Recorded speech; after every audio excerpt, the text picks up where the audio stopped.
नमस्कार, मी आकाश Jadhav. State bank of इंडियाने पुन्हा एकदा एक नवीन पीओची जाहिरात जी ते रिलीज केलेली आहे. SBI पीओ 2024-25 थोडंसं लेट, म्हणजे 2025च्या स्टार्टिंग झाली आणि आता जी नवीन SBI पीओ आहे ती 2025-26च्या स्टार्टिंगला होती आहे. तर एकामागे एक दोन जाहिराती जे आहेत त्या आलेल्या आहेत. SBI जे आहेत ते आत्ताच मागच्या जाहिरातीचा निकाल आला, पण SBIचं पहले से ही पीओ का उसूल आहे की ते नवीन वेटिंग लिस्ट काढत नाहीत. त्यामुळे त्याने पहिली ॲड संपली आणि लगेच ही दुसरी जाहिरात जी ती स्टार्ट केलेली आहे. आपण आपली आजची जी जाहिरात ते दोन पार्टमध्ये बघूयात. पहिल्या पार्टमध्ये आपण PDF मधले महत्त्वाचे मुद्दे आणि दुसऱ्या पार्टमध्ये जे आहेत ते आपल्याला जे त्यातले USPs आहेत, ज्या ज्या स्टडी प्लॅनबद्दलचा पार्ट झाला किंवा मिसलिनियस गोष्टी ज्या आपल्या तयारीला सपोर्ट करतील त्या पद्धतीने आपल्याला आजच्या या शॉर्ट व्हिडिओच्या निमित्तानं पाहायचं आहे. ते पाहत असताना मला फक्त एक दोन अनाउन्समेंट करायची आहे. त्यापैकी आपली ऑनलाईन आणि ऑफलाईन SSC CGLची जी बॅच आहे, ऑनलाईन संकल्प 247 ॲपवर आणि ऑफलाईन जे ते संभाजीनगर इथं, ही 26 जून 2025ला स्टार्ट होते. सोबतच आपली बँकिंग एक्झामची जी ऑफलाईन बॅच आहे तेजस 9.0 ही 23 जूनला स्टार्ट झालेली आहे आणि ऑनलाईन जी बॅच आहे बँकिंग प्राईम 9.0 ही 15 आणि 16 जूनपासून जे ते स्टार्ट झालेली आहे.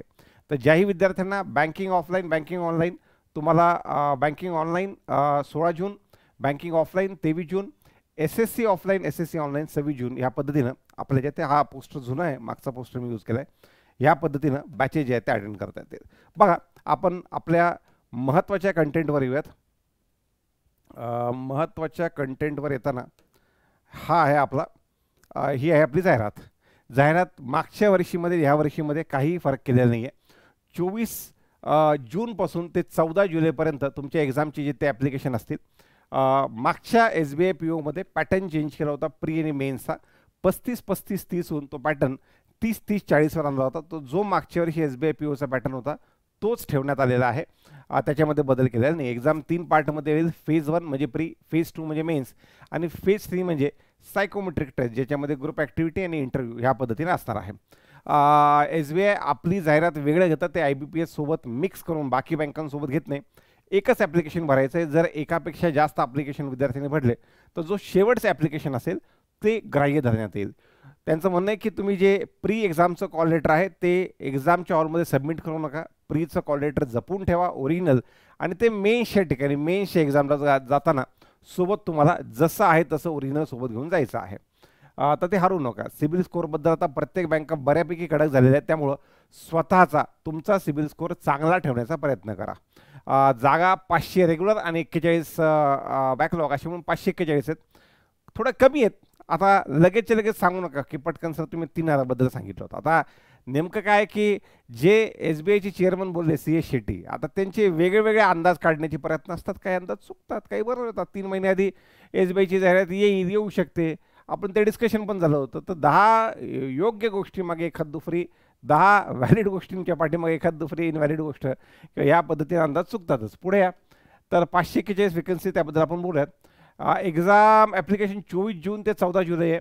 त्यानंतर एक्झामच्या डेट्सबद्दल मी व्हिडिओच्या पुढे सांगतो की प्री कधीपासून स्टार्ट होईल आणि मेन्स कोणत्या दिवशी असेल. एज लिमिट तुम्हाला 1 एप्रिलला चेक होईल, जी असेल 21 ते 30, जी चांगली गोष्ट आहे. आणि सगळ्यात महत्त्वाचं, क्वालिफिकेशन तुमचं ॲज ऑन 30 सप्टेंबर आहे.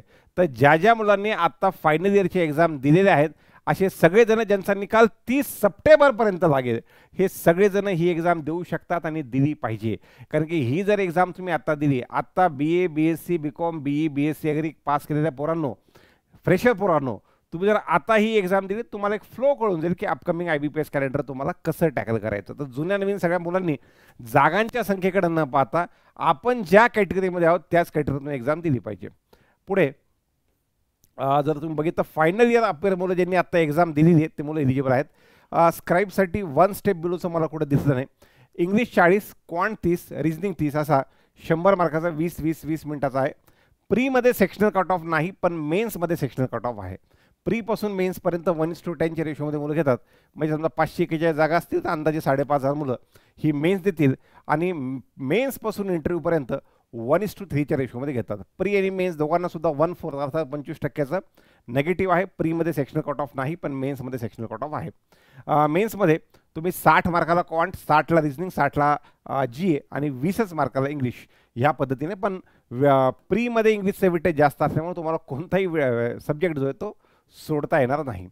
त्यानंतर सोबतच जसं तुमचं मेन्समध्ये ऑब्जेक्टिव्ह संपलं तसं लगेच डिस्क्रिप्टिव्ह असेल, ज्यामध्ये ईमेल रिपोर्ट आणि situation analysis and press writing काही नसतं, टेन्शन घेऊ नका. याशी 50 मार्काचा, 200 मार्काचा ऑब्जेक्टिव्ह, 50 मार्काचा डिस्क्रिप्टिव्ह, असा 250 मार्काचा पेपर असतो, जो प्री क्वालिफाईंग आहे. पण मेन्स कन्वर्ट होतो 75% मेन्सचे मार्क आणि 25% इंटरव्ह्यूचे मार्क.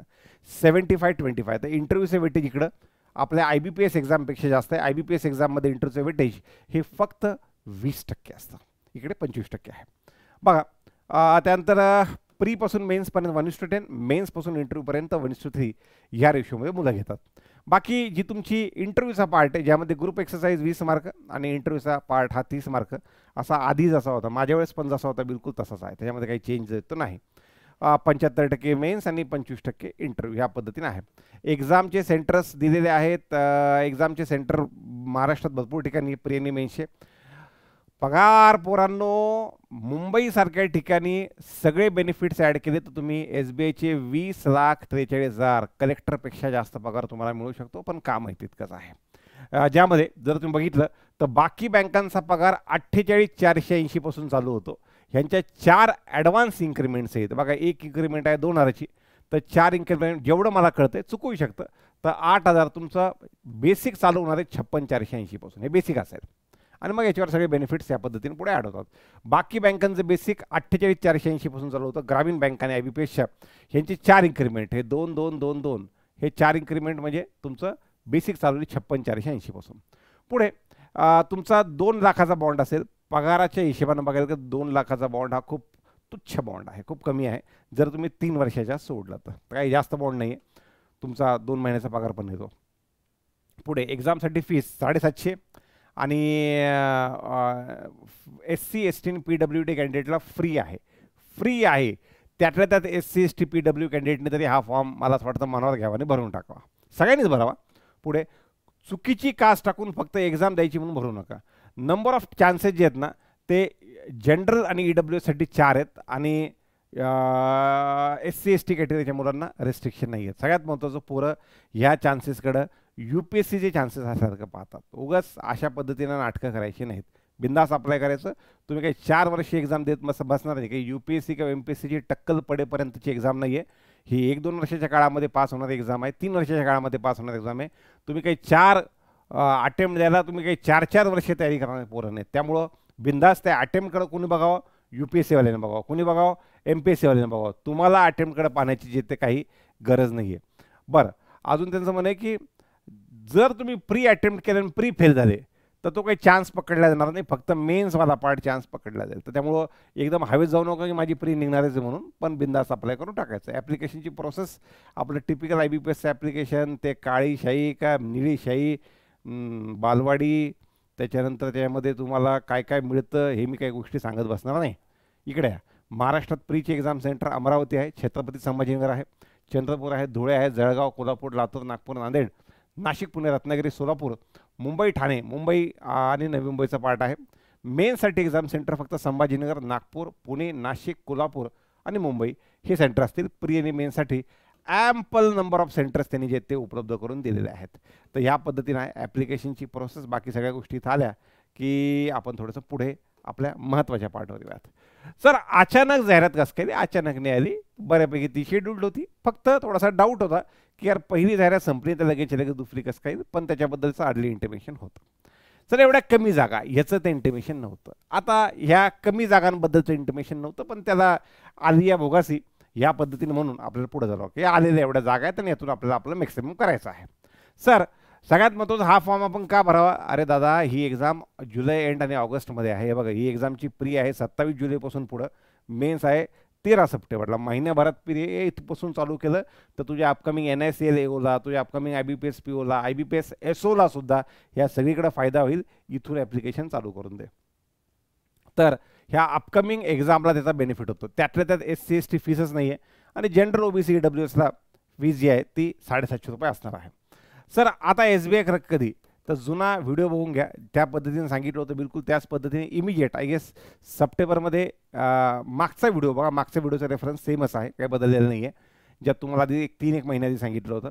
तर सप्टेंबरमध्ये एक्झाम आली तर मला असं वाटतं ऑगस्ट आणि जुलै पुढच्या महिन्यामध्ये SBI क्लर्कची जाहिरात येईल. सर जर पुढच्या महिन्यात आली तर जुन्या जाहिरातीच्या मागच्या ज्या जाहिरातून मुलं आम्ही वेटिंगची वाट पाहतोय, वेटिंग 1, वेटिंग 2, वेटिंग 3, ह्यांच्या तीनही वेटिंग होतील का? असंच एकदा पाठीमागे झालं होतं की एकामागे एक 2 जाहिरात आल्या होत्या, त्याच्यानंतर पण 3 वेटिंग आल्या होत्या. नवीनसुद्धा 3 वेटिंग येण्याचे चान्सेस आहेत. आता सर मागच्या वर्षीचा कट ऑफ काय असेल, तर मागच्या वर्षीचा कट ऑफ पण सांगतो. मागच्या वर्षी पण जागा काही जास्त नव्हत्या, 600च होत्या. हा मागच्या वर्षीचा कट ऑफ 100 मार्कापैकी प्रीचा होता 61.75, SC 55, ST 49, जनरलपेक्षा OBC थोडंसं कमी, आणि OBC आणि EWS ऑलमोस्ट लेवलला असतात.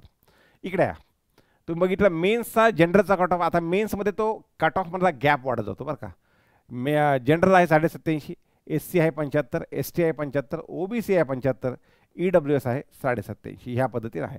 आणि 75% प्री आणि 25% मेन्स हे 100 मार्कापैकी जनरलचा कट ऑफ 46, SC 32, ST 33, SCच्या मला वाटतं मागच्या वेळेस जागा बॅकलॉगमधल्या जास्त होत्या वाटतं, 40 आहे OBC आणि 36.85 आहे EWS. या पद्धतीनं कट ऑफ असणार आहे. मागे या. सर SBI क्लर्क निकालाच्या नंतर खूप पोरांचे फोन होते की फ्रस्ट्रेट होऊन सर प्रायव्हेट बँकेकडे जॉईन करू का? अरे दादा, SBI क्लर्कची एक्झाम आधी काय व्हायची, लवकर व्हायची. आता काय झालं, एक तर एक्झाम लेट झाली SBI क्लर्कची, मेन झाली 10 आणि 12 एप्रिलला, आणि त्याचा निकाल अजूनच लेट लागला. आता त्याच्या निकाल लेट लागता लागता पुढच्या वर्षीचं कॅलेंडर आलं, आणि पुढच्या वर्षीच्या कॅलेंडरमध्ये सगळ्या एक्झाम फर्स्ट पार्ट म्हणजे डिसेंबरच्या आधी सगळ्या एक्झाम. तुझी SBI PO आलीच, SBI क्लर्क येणार आहे, IBPSचं कॅलेंडर आले, सगळ्या एक्झाम आता आहेत. तर घरच्यांना हातापाया पड, मुलांना मुलींना सगळ्यांना सांगतोय. आणि एवढा एक सीझन 28 डिसेंबरला ग्रामीण बँकेची मेन्स असेल, तेव्हापर्यंतचा वेळ तुम्ही मागून घेतला पाहिजे. त्यामुळे इमिजिएट प्रायव्हेट बँकेचा ऑप्शन बघू नका. SBI POची अपेक्षित तारखा 27 जुलैपासून प्री आणि 13 सप्टेंबरपासून मेन्स, ह्या पद्धतीनं असणार आहेत. थोडं अजून पुढे या. वर्क कल्चर आणि वर्क लाईफ बॅलन्स. हा हा हा बघा, वर्क लाईफ बॅलन्स जर बघायला गेलं तर SBIमध्ये प्रचंड काम आहे, प्रचंड. तर पण SBI तेवढं तुम्हाला रिवॉर्डसुद्धा देते. त्या पद्धतीनं भरपूर काम जे आहेत ते तुम्हाला भरपूर त्या बाकी बँकांपेक्षा 4 इन्क्रीमेंट आधी आहेत. म्हणजे बाकी बँकेत लागणारा PO आणि तुम्ही 4 वर्ष ऑलरेडी तुम्ही पुढे बसून स्टार्ट करता. त्याच्यानंतर SBIचा तुमचा जो HRA आहे मुंबईचा, HRA म्हणजे तुम्ही राहायला जा, फ्लॅटचं भाडं SBI भरेल. हे एखाद्या तुम्ही साऊथ मुंबईमध्ये सुद्धा फ्लॅट घेऊ शकतात. एवढी किंमत, एवढे पैसे HRAचे बँक देऊन टाकते. पुढे त्यामुळं सॅलरी पर्क्स आणि प्रमोशनमध्ये सुद्धा बँक कुठेही एम्प्लॉईला पाठीमागे ठेवत नाही. सर वेकन्सी या वाढतात कमी होतात नाही. SBI POचं दरवेळेस फिक्स असतं. 541 असतील तर 540 पण करत नाहीत आणि 542 पण करत नाहीत. ऑफिसरच्या केसमध्ये आहे तेवढे देतात, आणि वेटिंग लिस्ट बिलकुल काढत नाहीत.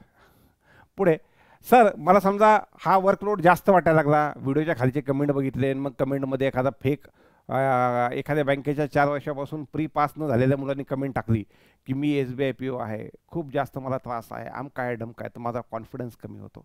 तर अशा वेळेस मी काय करू, काय प्रॉब्लेम नाही. नंतर तुम्हाला असं वाटलं तर SBIमधून पुढे गेल्याच्यानंतर कोणतीही बँक, कोणतीही नॅशनलाइज ग्रामीण बँक तुम्हाला सहज उचलून घेऊन जाईल तुमच्या स्केल टू ऑनवर्डच्या पोस्टिंगसाठी. काही टेन्शनचं काम नाही आहे. ऑनलाईन ॲप्लिकेशनची लिंक आणि बाकी सगळ्या गोष्टी मी डिस्क्रिप्शनमध्ये दिलेल्या आहेत. त्याच्यानंतर IBPS आणि SBIवरच्या रॉ मार्क्सचा प्रोटेस्ट आणि नॉर्मलायझेशनवर एक गोष्ट चालू आहे. म्हणलं तो प्रोटेस्ट वगैरे सगळा होऊन जाऊ द्यावं, आणि त्याच्यानंतर मत मांडावं. उगाच पोरांना वाटायला नको की कॅन्डिडेट डिवाईड होतात काय. ती युनिटी आहे, ती युनिटी राहिली पाहिजे. पण 1-2 दिवसामध्ये मला रॉ मार्क का नको आहेत, मला नॉर्मलायझेशन का नको आहे, सिंगल शिफ्टमध्ये एक्झाम चालूच आहे, त्याच्याबद्दलचं एकदम डिटेल्ड पार्ट जो आहे तो तुमच्यासमोर मांडतो. थोडासा वेळ कमी जास्त होता, पुरत नव्हता, पण सध्याला ह्या आठवड्यामध्ये मस्त रॉ मार्क्स नॉर्मलायझेशन तुमचं जे म्हणणं असेल त्याच्यावर डिटेल्डमध्ये मला सांगायचं आहे. फक्त असलेल्या गोष्टीमध्ये कुठेही विरजण टाकायची माझी जी ती इच्छा नव्हती, तर त्यामुळे मी सध्याला त्या गोष्टी आहेत अशाच ठेवल्या. स्टडी प्लॅनमध्ये चेंजेस. आठवा, काहीतरी माणसाला कळतं, माहीत असतं, म्हणून तुम्हाला एप्रिलपासूनच्या स्टडी प्लॅनमध्ये सांगतोय की वेड्यांनो, ग्रामीण बँकेच्या हिशोबाने तयारी लागू नका. तुम्ही IBPS आणि SBI, माझं तुम्ही मंथली सेशन पण बघा. मी जोही स्टडी प्लॅन दिलेला आहे तो IBPS आणि SBI POच्या हिशोबाने दिलेला आहे. कधी? एप्रिलवाला पार्ट. एप्रिल गेला, मे गेला, जून गेला, ऑलमोस्ट गेला. तर जर हीच तयारी आता तुम्ही करतायत ॲड आल्याच्यानंतर, ही 3 महिन्यात चालू केली असती, अजून जास्त फ्लोमध्ये अभ्यास होतो. तर काही नाही, सध्याला फक्त SBIच्या टेस्ट जे आहेत त्यामध्ये ॲड करून टाका, प्रीच्या आणि मेन्सच्या. मागच्या माझ्या व्हिडिओमध्ये मी जे तुम्हाला सांगितलं होतं की कोणत्याही एक्झामची प्री होण्याआधी त्यांच्या 5 मेन झाल्या पाहिजे, हे SBIला पण लागू आहे. आठवते तुम्हाला? कोणत्याही एक्झामची प्री व्हायच्या आधी त्याच्या 5 मेन झाल्या पाहिजे. पण आता प्री एका महिन्यात आहे, तुम्ही 5-5-5 आकडा न पकडता 3-3-3 हा माझा आकडा पकडा सध्याला. 3 सेक्शनल मेन्स SBI असं म्हणतो मी, SBI MPOचं sectional mains quant, sectional mains reasoning, sectional mains English, 3-3-3 करा प्री होण्याच्या आधी 27 जुलैच्या आधी. आणि 3 full length test SBI PO mains प्रत्येक संडे टू संडे जरी दिली आणि मग प्रियला तुम्ही अपेअर झालात तर त्याच्यानंतर मेन्सचा कॉन्फिडन्स जो आहे तो एकदम वाघासारखा असतो. तर हीच माहिती ह्या व्हिडिओच्या माध्यमातून मला तुमच्यापर्यंत पोहोचवायची ती. होपफुली तुम्हाला माहिती आवडली असेल. काहीही तुमचे डाऊट्स असतील तर डाऊट्स सांगा बा, डाऊट्स कमेंटमध्ये लिहून टाका, सो दॅट पुढच्या अपकमिंग व्हिडिओमध्ये डाऊट्स वाचत असतो, रिप्लाय जरी देत नसेल तर डाऊट वाचत असतो आणि अपकमिंग व्हिडिओमध्ये ती माहिती जी ती तुमच्यापर्यंत सांगण्याचा प्रयत्न करत असतो. तर अशाच पद्धतीने तयारी चालू ठेवा. लवकरच पुढच्या 3-4 दिवसाच्या आतच IBPS PO आणि लगेचच IBPS SOचे व्हिडिओ घेऊन आपल्याला लवकरच यायचे, कारण की त्यासुद्धा जाहिराती एकदम जवळ आलेल्या आहेत. तर पुढच्या काही तासातच त्यासुद्धा जाहिराती येणार आहेत. तुमचा अभ्यास मस्त पद्धतीने चालू ठेवा. धन्यवाद. जय हिंद आणि जय भारत.